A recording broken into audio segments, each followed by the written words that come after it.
Limburgse begrippen ongekend dit, hè? Ja. Nou, voor Nederlandse nog nooit- begrippen is het een beetje ongekend. Want hoe moet je het noemen, dit? Hoe noemen jullie het? We hebben nu het trailcenter genoemd, maar het is eigenlijk een bikepark. Dat zie je in Winterberg bijvoorbeeld. Daar hebben ze eigenlijk in de winter heb je de skibaan, pistes daar. En in de zomer gebruiken ze de skilift om omhoog te gaan. En dan heb je allemaal uitgezette parcours hè, waar je dan omlaag gaat. En dan ga je met skilift omhoog. Die hebben jullie niet? Die hebben we jammer genoeg niet. Dat was ooit een heel groot plan, maar dat is toen niet doorgegaan. Want dit is een oude vuilstocht. Ja, dit is een oude vuilstocht. Ja. Dat kun je nog wel zien, denk ik, hè? Ja. Nee, dat is een oude vuilstocht, ja. Maar is het de bedoeling dat hier ook wedstrijden worden gehouden of zo? Nee, in Nijmegen heb je 1 keer in het jaar wat vanuit, vanuit Licht Verzet wordt georganiseerd. En dan hebben we City Downhill Cup wat in Nijmegen wordt gehouden. Maar dit is dus een uniek iets in Nederland. Ja, zoals het nu ligt wel, ja. En wie had als eerste dat plan? Dat is al 3 jaar geleden vanuit de vereniging van Rijk van Nijmegen. Hebben we dat toen opgestart voor anderen. En met allemaal, na 3 jaar is het eigenlijk gelukt. En hebben we dit eigenlijk 6, 7 weken geleden hebben we dit gebouwd. En dit terrein is van Bodemzorg Nederland volgens mij, of Limburg. Ja. En ja, daar hebben we eigenlijk alle zaken geregeld. Alle vergunningen gekregen. En ja, daar zijn we nu eigenlijk nog de laatste zaken met advocaten en zo aan het regelen. Maar als ik zo om me heen kijk, dan is er met name bij de jeugd bij de enorm veel animo. Ja, klopt. Laatst hadden we 80 man. Met ook vaders die dan de routes rijden, de andere routes dan hier langskomen. Oh, dus dit bikepark is aangesloten op bestaande fietsroutes? Ja, die is aangesloten op de trails die die in de bossen zitten. Kijken wie daar. Ja, anders filmen we hoe ze springen.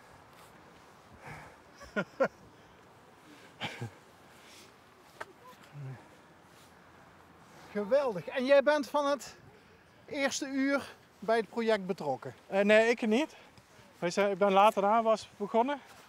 En even kijken of er boven Micha er is. Of Kjell. Nee, ik ben iets later begonnen. Ik ben begin van de zomer begonnen. Want we hebben al die routes in Rijk van Nijmegen. Waar nu erg veel discussie over is. Die hebben we aan laten leggen. Hoezo is daar discussie over? Omdat het door een natuurgebied is. En dat hebben we eigenlijk met iedereen hebben we dat afgestemd. En ook met hoe heet ze? De monumenten. Natuurmonumenten. Met hun hebben we dat, samen hebben met hun gelopen. En is dat eigenlijk in overleg aangelegd. En nu zijn er natuurorganisaties die daar tegen zijn. Oké. En merken jullie daar hier op deze plek ook iets van? Nee, op deze plek niet zo. Maar de routes die we eigenlijk hier naartoe leggen en hier naartoe gaan, daar merken we dat wel. Ja, het zal toch altijd blijven Micha! wringen, hè? Micha! Ik ga even Micha erbij roepen. En waar staat hij? Boven op die berg. Micha! Kijk bijna. Oh, die is aan het fietsen. Die is aan het fietsen, ja. Ja, dat is ook een beetje... We hebben het ook voor onszelf gebouwd. Micha! Micha!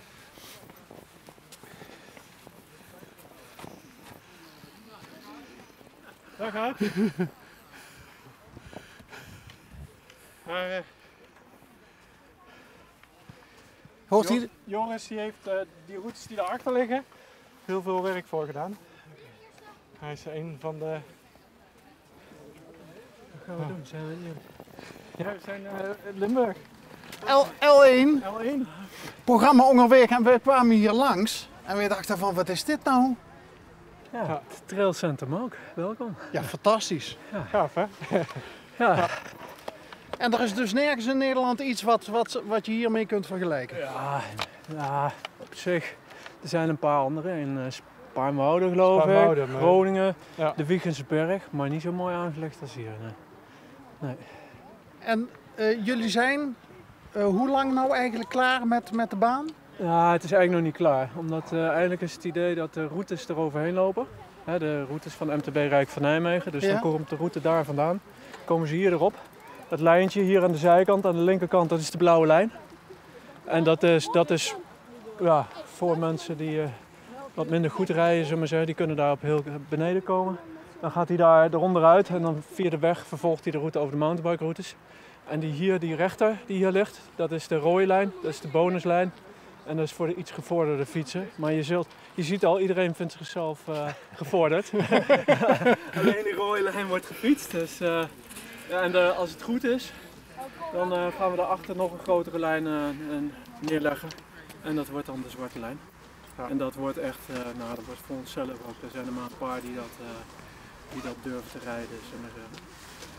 Maar het is wel een uitdaging, want ook omdat het onbekend is. Het is best wel veel mensen die denken van, oh dat doe ik wel even. Ja, En we maken ons wel een beetje zorgen over de veiligheid van mensen.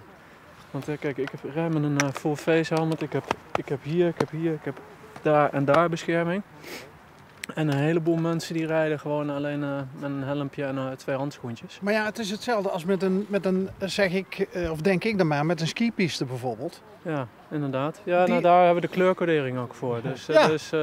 het is een rode lijn, of is hij nou blauw of rood geworden? Nee, hij is rood geworden. Hij is rood geworden, ja. Dus, en hij is zwart. Oh nee, hij is blauw. En er staat ook er staat ook qua codering staat eigenlijk bij de aangeraden bescherming die je Ja. hebt. Maar er zijn er maar weinig die op die zwarte lijn de aangeraden bescherming daar. Ik weet niet, Daniel, wat heb jij? Iets die kant op, anders krijg ik de ontvangst valt weg daar. Ik kan er Ja. niet naartoe lopen, de ontvangst is dan weg. Iets voor die kant op. Ja, had ik maar een vak moeten leren. Nou, jullie rijden van het Zwaantje vandaan of zo hier? Nee, ja, wij kwamen gewoon uit de richting Milsbeek. Oké, ja. En ik weet niet beter dan, of ik wist niet beter dan dat hier want we hebben hier ooit al eens een aflevering van dit programma opgenomen. Oké. En toen was hier een bedrijfsuitje en die mensen gingen hier gewoon wandelen. Ja. Ja, dat was vast niet zo spectaculair. Nee, als je hem zo meteen filmt met dat oranje shirtje en met die blauwe mootjes, dan kunnen we wel wat mooie beelden schieten. Als je dan Is dat zo die- langs de baan... Dat is die knulde hier hij nou... Hij kan aardig springen met die oranje hoodie en dan met die blauwe mootjes. Dan kun je nou echt wel mooie beelden maken. Nou Pascal, als je achter je kijkt, die jongen met die oranje hoodie. Oh ja, maar nu durft hij niks meer. Ja, en Micha die is ook van de organisatie. Goedemiddag. Goeiedag. Ja, hij ook. Jij bent... Hij ook, Kjell ook. Hi, Ja, hoi. L1, programma Onderweg. Ja, Oh, Dat is wel mooi dat je dat ook nog mooi in Limburg ja, mooi in Limburg. Ja. Onderweg. Ja, want ben jij nou alweer boven? Dat heb je snel gedaan. Ja, maar het is maar klein, hè? Het is geen Oostenrijk. Ik wist helemaal niet dat jullie zouden komen. Nee, wij ook niet. Oh. Want de grap van dit programma is namelijk dat wij à l'improvies altijd door de provincie rijden. En als we ergens iets zien waarvan we denken, Daar kunnen we iets van maken. daar kunnen we iets van maken, daar zit een verhaal aan vast. Dan, en ik zeg net ook tegen hun, ik zeg van, ik weet niet beter dat dit een vuilstort is. We hebben hier ooit een aflevering van dit programma al opgenomen, want toen was het nog gewoon een wandelgebied. En dan kom je hier langs en dan zie je ineens van Niet meer. wat het geworden is. Wat het aan het worden is, hè? Ja. Ja, want het is nog niet klaar. Nee, nog lang niet. Dus we hebben struiken aangeplant, dat er Dat ook. struweel is, hè? Ook voor de vogels die hier zitten. Nu, hoeveel hadden we er? 525. Ja. Er komen er nog 400 bij. We hebben sponsors gevonden die gaan doneren om bankjes neer te zetten en wat wandelpaden. En we zijn met de kunstenaar in de buurt hier bezig om hier ook beelden te krijgen als de gemeente toe gaat staan. Dus dan heb je beelden, bos en bikes. Heb je. Oh, dus dat beeld van fietsers in het bos die alleen maar dingen kapot maken? Daar willen wij vanaf. Heel graag. Ja. Dat is, we merken hier ook dat het rotte appels, om het zo maar te zeggen, tussen de mountainbikers zitten. Maar we proberen ook wel aan de andere recreanten te denken en ook voor hun wat neer te leggen. En niet alleen maar aan onszelf te denken. Ja, want Dat die modder weer weggaat en dan weer gras planten en dat gewoon ja, weer zoals aan die kant weer uitziet. En dan ook weer planten. Ja. maar er komt dus straks ook kunst hier te staan. Dat is wel de bedoeling, ja. Ja. Ja, hoe cool is dat? Ja. Ja, die kunstenares die heeft nu georganiseerd de beeldentuin aan de rivier in Dordrecht. Dat is haar setup. En daar komen kunstenaars met echt beelden. Het is een voorrecht om daar te staan. Daar krijg je niks voor betaald. Maar dat is iets, ja, dat wil je graag. En dan wil ze nou hier kijken of ze het van de grond kan krijgen. Dat kan nog interessant worden. Als ik naar jou kijk, dan denk ik van dat is nog een jonge gast. hoe oud ben jij? 25. 25. En je komt hier ook uit de buurt? Ja, Milsbeek. Milsbeek. Dus, En wanneer ontstond bij jullie dat idee om zoiets? ja, gaan eigenlijk doen? is het idee al in 2013 bij Micha begonnen.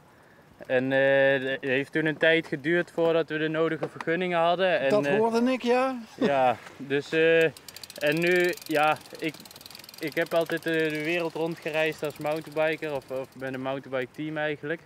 En nu, ja, had ik toevallig de tijd om hier te helpen en dan dacht ik, ja, dat is toch mooi om hier wat voor de mountainbikesport te doen. Heb je dat professioneel gedaan? Ja, ik heb bij een professioneel mountainbike team gewerkt als techniektrainer, e-bike rijder, mechanieker. Dus, maar door corona zat ik meer thuis dan ik dacht. Dus ja, dan doe je op deze manier maar je steentje bijdragen.